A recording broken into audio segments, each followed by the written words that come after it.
Je suis ravi aujourd'hui d'interviewer Babacar Khan à deux titres. D'abord parce que c'est un grand yogi, mondialement reconnu, et aussi parce que on a un point commun, ce sont nos origines sénégalaises, donc ça m'intéresse à ce titre énormément de savoir un petit peu comment est-ce que un jeune Sénégalais dans les années 40-50 à peu près, si mes calculs sont exacts, a découvert ce yoga-là jusqu'à devenir un yogi internationalement reconnu. Bonjour Babacar Khan, alors est-ce que vous pouvez nous expliquer un petit peu comment s'est passée votre enfance et qu'est-ce qui vous a fait découvrir comme ça ce yoga-là? Bonjour Julien, merci pour cette occasion de parler. Effectivement, lorsqu'on parle de yoga, surtout au Sénégal, les gens se sont étonnés, mais en fait, c'est pas nouveau au Sénégal. Il y avait déjà dans les confréries Tijaniya, le fondateur El Hadji Malick Sy, qui pratiquait le yoga. Il y a peu de gens qui le savent. Et il enseignait le pranayama et il s'adressait surtout évidemment aux disciples proches, mais peu de Sénégalais le savent. Dans le soufisme, parce qu'au Sénégal, les musulmans, qu'on appelle musulmans, c'est des soufis. Dans le soufisme, on recommande de faire du yoga. Et cela remonte au Xe siècle. Il y a un certain El Hadji Mansour de Bagdad. Et ce dernier, à chaque fois que ses disciples venaient le voir, enfin l'espionner pour voir ce qu'il faisait, cachètement, ils étaient surpris de le voir en posture inversée. Pour du yoga. Parce que dans le soufisme, on dit que le yoga aide à avancer dans la méditation, accélérer l'évolution spirituelle. Et puis, il y en a même qui nous disent simplement que Mahomet a pratiqué du yoga parce qu'il y a des phrases. Je ne parle pas de l'islam, les extrémistes parlent des soufis qui sont rattachés. Et bien, il y a des phrases, par exemple, quand il dit un instant de méditation est supérieur à une année de génuflexion, Mahomet disait-il. Allez jusqu'en Chine chercher le savoir. Allez jusqu'en Inde chercher le savoir, disait Mahomet. Dans mon enfance, donc, j'ai entendu en tant que soufi parler des bienfaits du yoga. Mais, petit à petit, avec des recherches aussi sur le développement de la personnalité, tout ça m'a amené à m'intéresser au yoga et puis aux disciplines proches comme les arts martiaux. D'accord, donc c'est le milieu familial qui baignait vraiment dans cette culture soufie. D'accord, et vos parents, du coup, pratiquaient aussi un petit peu ces disciplines-là? Oui. D'accord. Bon, ils ne pratiquaient pas le yoga, mais disons dans le soufisme, c'est connu. Tous les soufis éclairés connaissent les bienfaits du yoga, et en particulier les postures inversées. D'accord, et donc vous parliez aussi du pranayama, donc ça c'est une discipline aussi qui est mise en avant chez les soufis. Ah oui, le pranayama fait partie. Et ils savent que le pranayama accélère l'évolution. D'ailleurs, c'est déjà dit dans le Hatha Yoga Pradipika, on lui dit 12 pranayama donnent le premier degré qu'on appelle pratyahara, premier degré de la concentration. 12 fois 12 donne le second degré de la concentration. Enfin, on va appeler ça ou dharana. Et 12 fois 12 puissance 3, dhyana. Dhyana, c'est le vrai mot qui correspond à la méditation. Pratyahara, abstraction, dharana, concentration, et dhyana, contemplation. Et qui a donné naissance à tout ce qu'on appelle les voies fixées par le zen, le zazen, et même le judo. Tout ça, c'est lié. Et quand on continue la respiration, 12 fois 12 puissance 4, on peut atteindre l'état de samadhi. Rien que par la respiration. Et c'est pas par hasard aussi, même dans la Bible, il est question de respiration dedans. Nous avons créé à notre image, nous soufflons dans ses narines, il devient une âme vivante, nous dit la Bible. Et qui est une formulation simple, mais en même temps très profonde. Parce qu'il veut dire dans cette formulation que, bien sûr, qu'en respirant, on va vivre normalement, mais en même temps, si on développe sa respiration, on accélère l'évolution spirituelle. Dans cette journée, je disais depuis ce matin qu'au cours de la vie, nous avons tendance à avoir une respiration négligée. La respiration superficielle. Et ça, puisque le cerveau demande au moins la moitié de l'oxygène que nous absorbons et on a intérêt à rééduquer notre respiration. Rééduquer la respiration, c'est la santé physique, mentale et l'accélération spirituelle. C'est-à-dire que la concentration devient naturelle lorsqu'on respire. D'accord, d'où l'importance de ce pranayama, quelle que soit finalement la voie spirituelle qu'on peut avoir. Par exemple, ceux qui pratiquent la méditation ont intérêt à pratiquer beaucoup de pranayama. C'est comme par exemple dans un immeuble, à 4 étages, pour aller au 4e étage, on peut prendre les escaliers ou l'ascenseur. L'ascenseur, c'est le souffle.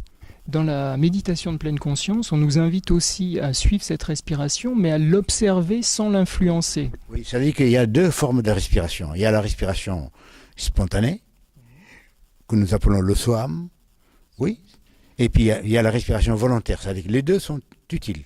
Mais on a besoin quand même de la respiration volontaire, et puis de temps en temps pratiquer la pleine conscience, pourquoi pas, hein, le fameux Soham, Hamsa, peu importe le nom qu'on lui donne, parce qu'il suffit de suivre le rythme naturel, hein, de l'oiseau comme on dit, hein, et pour parvenir à la réalisation. Parce que là, l'observation du souffle, c'est ce qu'on appelle moksha pranayam, c'est une forme de pranayam de libération.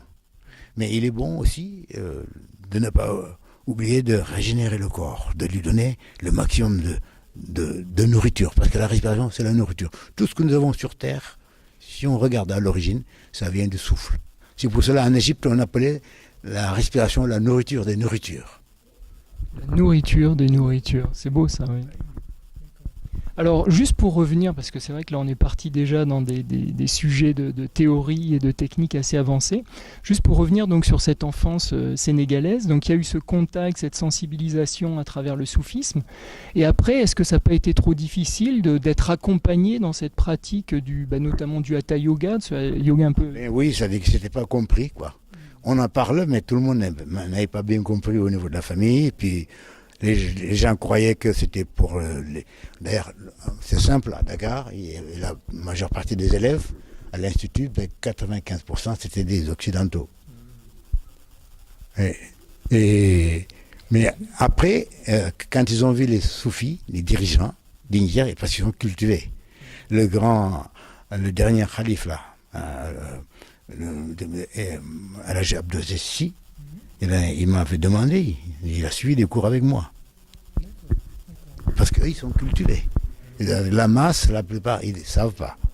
Après, petit à petit, les gens comprennent que le yoga, ce n'est pas seulement pour les Occidentaux, pour les Asiatiques, mais c'est universel. Et puis, même, il y a une chose, si on revient à l'Égypte pharaonique, le yoga existait.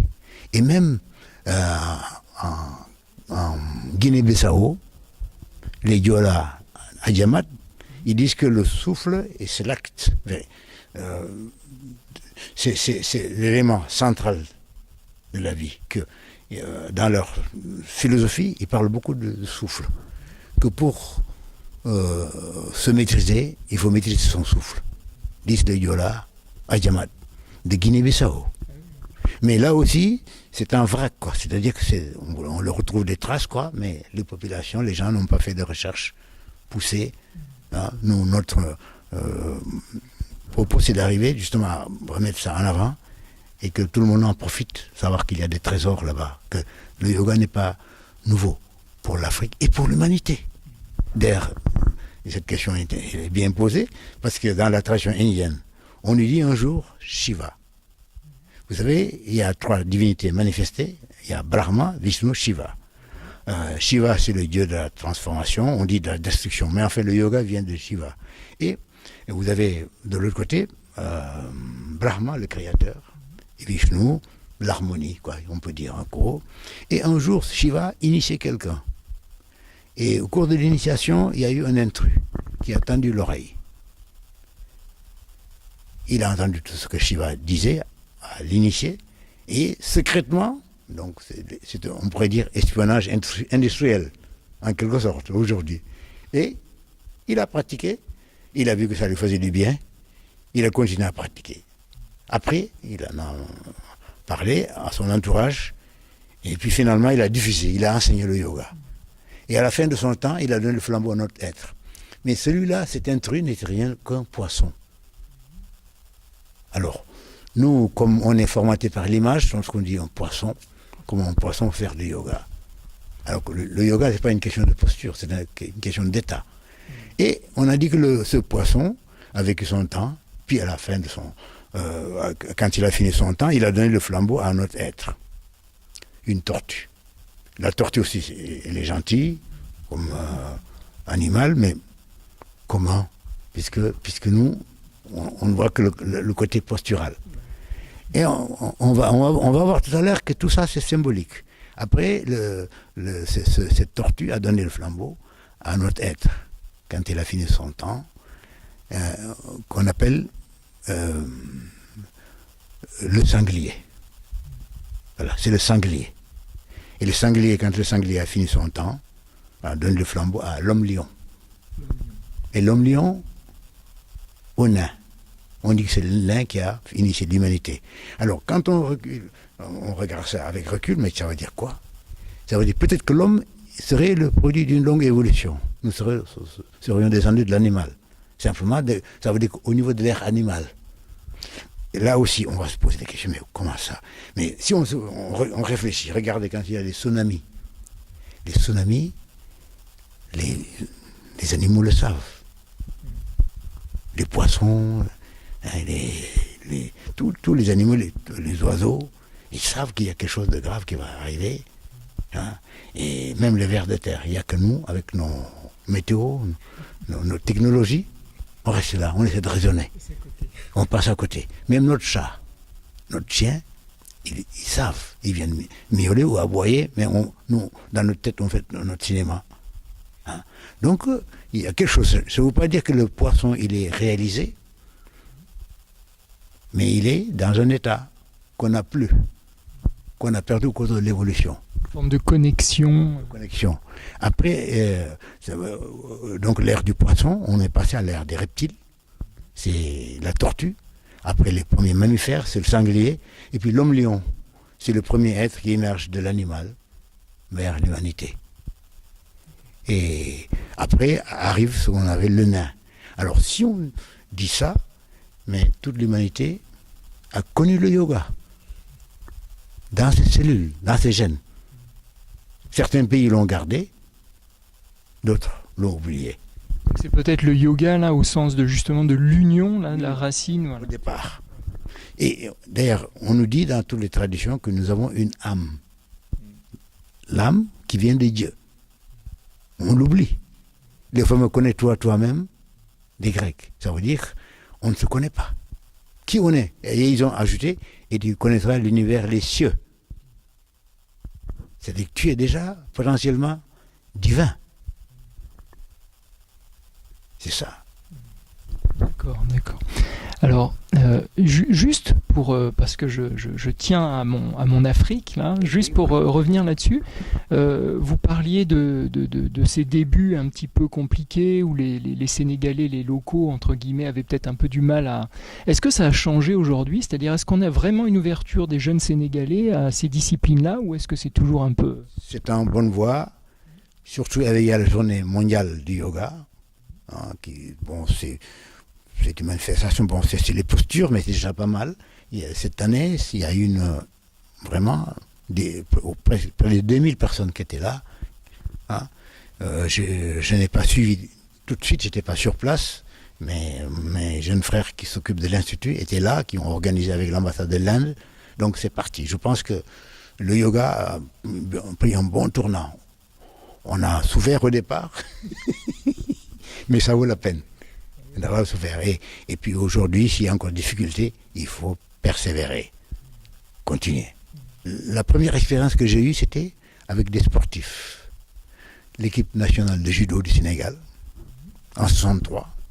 Comme je faisais partie du bureau, ils m'ont donné l'équipe nationale.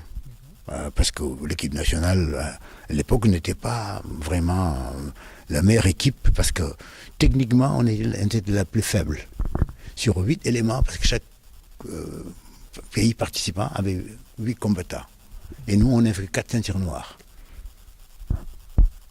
D'ailleurs, Je ne vous le cache pas, la plupart de Picard et autres là, croyaient qu'on allait nous humilier.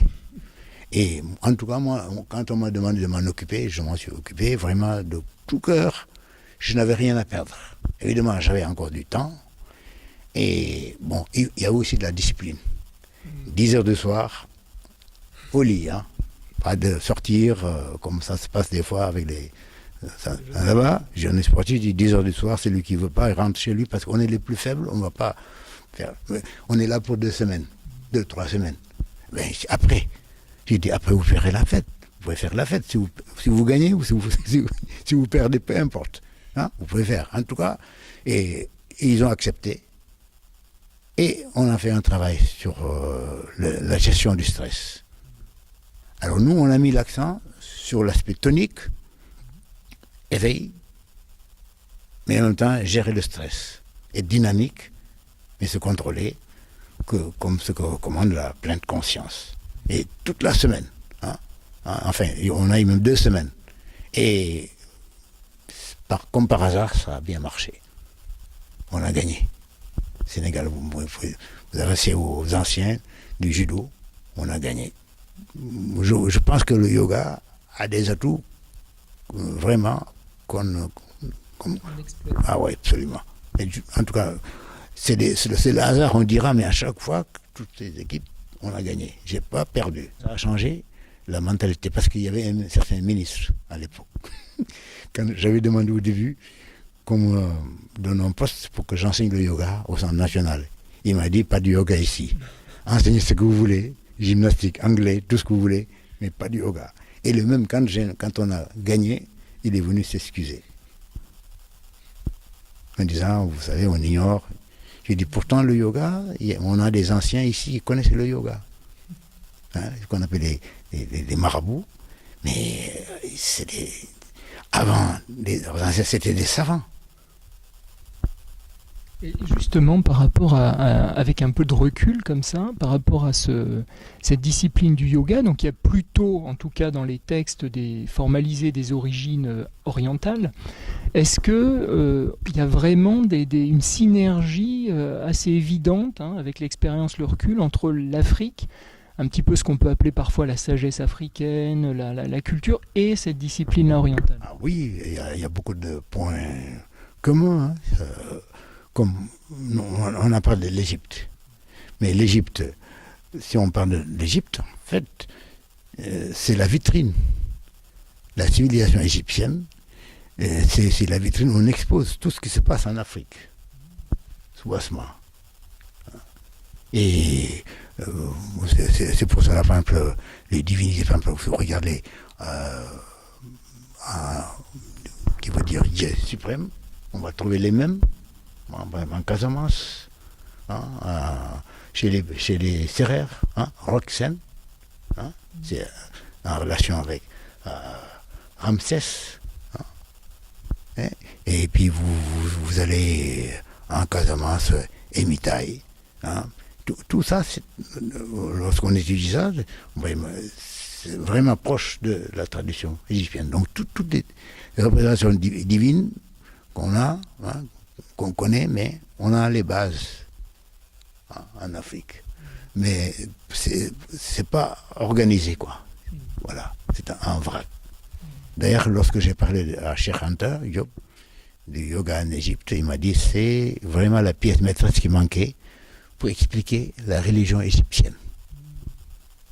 Donc pour moi, le yoga égyptien, c'est le yoga dans toute l'Afrique. Regardez les danseurs Peul. Il y a même en Côte d'Ivoire, mais avec ils font toutes des postures dans le rythme. Mais tout ça, ce sont les bases très anciennes du yoga. Et tout à l'heure, on a parlé de l'homme-lion. L'homme-lion, eh bien, vous savez, du nord, en tout cas dans l'Afrique, dans le sud du Sahara, il y a des rituels qu'on appelle le simb. Si pour ça vous dites quelque chose, le simb.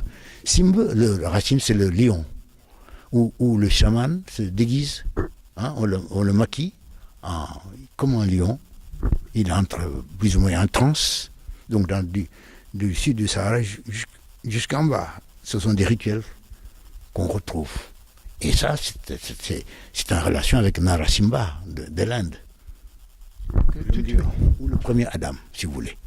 Donc en Afrique, ça revit sous forme de rituels que font certains chamans. En transe, on les maquille comme un lion. Et Simba, Gaïndé, et au Sénégal, vous descendez jusqu'en bas, partout, vous allez trouver ça. Nara Simba. C'est le même racine que en sanskrit, Sim.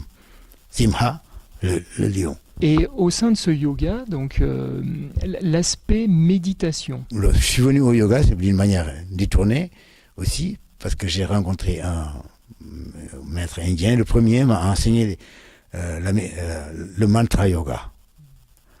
Après, j'ai rencontré Paramahansa Yogananda. Donc là, c'est le yogi célèbre, auteur du livre Autobiographie d'un yogi. Et ça, c'était purement méditation. Et puis petit à petit, je me suis retrouvé. Je ne l'ai jamais décidé, mais c'est les circonstances, c'est la vie. Plusieurs circonstances ont fait que petit à petit, je devais m'occuper de malades. Le rhumatisant à Aix-les-Bains. Alors, c'est pas avec la méditation qu'on pourrait les aider. Donc, je vous ai parlé des clubs sportifs. Et donc, à Aix-les-Bains, donc j'ai eu dans les années 65, l'invitation du docteur, d'un médecin célèbre, rhumatologue, qui est venu à Dakar et qui avait trouvé certaines pratiques que nous faisions qui pensaient que ça pouvait aider les gens pour le dos et autres.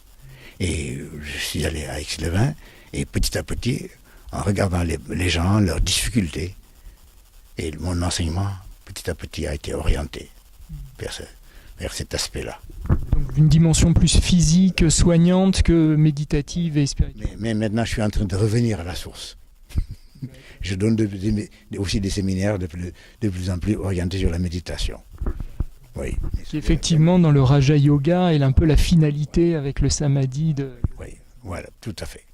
Et justement, alors je sais que chez les bouddhistes, cette dimension, alors ce qu'on appelle l'esprit d'éveil, c'est-à-dire cette quête de l'éveil pour aider les autres à l'atteindre également, est très, très centrale. Est-ce qu'on retrouve cette même, j'ai presque envie de dire, obsession de l'éveil dans le chemin du yoga ? C'est-à-dire, est-ce qu'aujourd'hui, Babacar Khan, qui fait du yoga, est toujours dans cette imprégnation et dans ce lien-là à l'éveil, ou est-ce que c'est quelque chose qui est moins prégnant, moins important, quoi ? Ben oui, bien sûr, on s'adresse à tout le monde. Donc il y en a qui viennent pour des problèmes pratiques, insomnie, rhumatisme, genoux, l'épaule, etc. Alors cela, nous répondons. Nous donnons ce qu'il faut, mais en même temps, ceux qui sont prêts, eh bien, on aborde. Je vous ai dit tout de suite que nous avons de plus en plus de séminaires sur la méditation, parce que ça fait partie. Et c'est dommage d'exclure certaines catégories d'individus en regardant. Il faut donner à tout le monde, puisqu'on parle de l'éveil. L'éveil, il y a plusieurs niveaux. L'éveil au plan physique. Si les gens dépassent déjà la douleur, c'est un état d'éveil déjà. Souffrir le moins possible. Et quant à justement l'état d'éveil, effectivement, non seulement pour soi, mais pour tous les êtres, c'est inclus dedans. Nous terminons tous nos séminaires par Om Shanti à tous les êtres, tous les règnes. Parce que ce que nous donnons, on le reçoit. L'enseignement, il est unique. Il y a des variantes, suivant les écoles, mais enfin, les bases sont les mêmes. Oui. Éveil, partage. Chacun l'aborde à sa façon. Moi, je vous dis, au départ, je ne pensais jamais enseigner, mais petit à petit, je me suis retrouvé dans ce milieu paramédical, médical, et voilà, ça a modélé, suivant les demandes des malades. Et j'ai vu des gens vraiment souffrir. Ça vaut la peine d'aider. Je me souviens une fois à Dakar, chef d'entreprise qui avait une fabrique, enfin usine qui fabriquait du lait, Senlait. Et il était couché pendant peut-être 3 mois. Il ne pouvait même pas s'asseoir. Il avait mal. Et un de ses employés qui venait à l'Institut m'a parlé de lui. Il m'a dit, il faut venir voir si tu peux faire quelque chose. J'ai dit, bon, on va essayer. Et j'arrive, on s'est dit bonjour, etc. Et je lui ai dit, mais on va essayer quelque chose pendant une demi-heure. Si ça va, je reviens demain ou après-demain. Au bout de 20 minutes, il m'a dit, ah, ça va. Revenez demain. Au bout d'1 mois et demi, guéri. Alors, ce qui m'a frappé, m'a amené les larmes aux yeux, c'est comme il ne pouvait même pas s'asseoir. Au bout de 3 séances, 3e jour, il s'est levé tout seul, aller aux toilettes. Ses enfants, 4 enfants, sa femme applaudissaient. J'avais les larmes aux yeux. Alors j'ai dit, ça vaut la peine d'aider les gens aussi, au plan physique, quitte à les amener après, sur d'autres plans. Et j'ai vu aussi dans votre parcours qu'il y avait la poésie, qu'il y avait une place avec des recueils de poèmes. Comment est-ce que ça s'intègre un petit peu dans cette sadhana? C'est-à-dire que les poèmes, pour moi, c'est un moyen, un billet pour transmettre l'enseignement. Ce sont des commentaires des textes. Donc des fois, c'est la Bhagavad Gita, des fois, c'est le Samkhya, des fois, c'est Patanjali, ou d'autres textes. Les textes assimilés ressortent comme une forme de poésie pour que ça soit plus accessible aux gens. Pour finir cette interview, est-ce que vous auriez 1 ou 2 ou 3 conseils pour les chercheurs, alors qu'ils fassent du yoga, de la méditation? Tout d'abord, le souffle, toute forme de technique respiratoire qui aide à prolonger le souffle, ça vaut la peine d'être connu et d'être pratiqué. Après viennent les contractions des contractions. Les contractions, c'est les bandas, mais c'est aussi le kung-fu dans la tradition chinoise. Et de temps en temps, contracter son corps, hein, relâcher, contracter, relâcher. Après, on est prêt pour bien méditer. Et chacun suit son thème, en fonction de la tradition. La pleine conscience, pourquoi pas?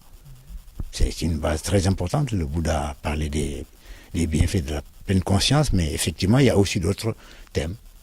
Mais chacun suit le thème qui lui parle. D'ailleurs, dans le yoga, on ne convertit pas. On laisse chacun choisir lui-même son Ishtadevata. Donc pranayama, la respiration, contraction des contractions, et ça nous met en meilleures conditions pour la méditation. Hein, un pranayama, une 12aine au moins.